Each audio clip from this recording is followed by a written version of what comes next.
Mga igan, pasintabi po, tambak-tambak ang mga basura sa ilang kalsada sa Cagayan de Oro City. Ayon sa mga otoridad, hindi ito nakokolekta dahil pahirapan daw makapasok ang mga truck sa sanitary landfill dahil sa pag-ulan at kinukumpuning kalsada. Live mula sa Cagayan de Oro City, may unang balita si Cyril Chavez ng GMA Regional TV. Cyril!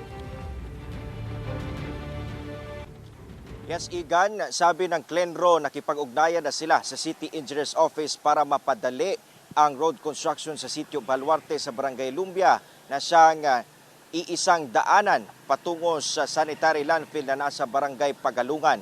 Nanawagan rin sila sa barangay na ipaintindi sa kanilang mga residente ang kasalukuyang sitwasyon.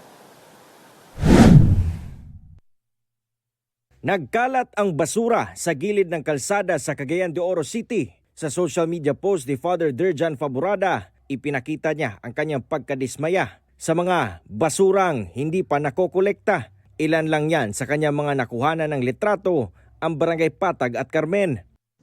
Sa paglilibot ng GMA Regional TV, nasaksihan ng news team ang sitwasyon sa ibang lugar kung saan nagkalat lang din ang basura.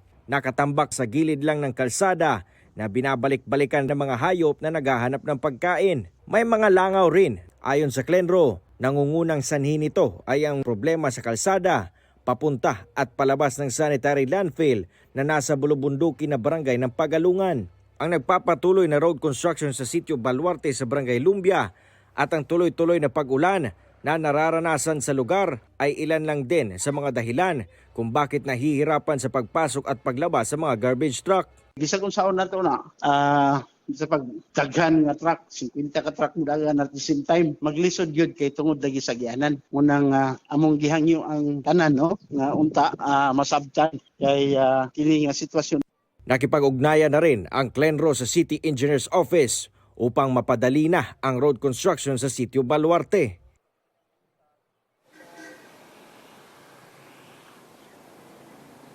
Igan, sa huling update ng Clenro, posibleng magpatuloy pa ang problema hanggang sa ilang linggo dahil na nga sa road construction na ginagawa sa sitio Baluarte sa Barangay Lumbia.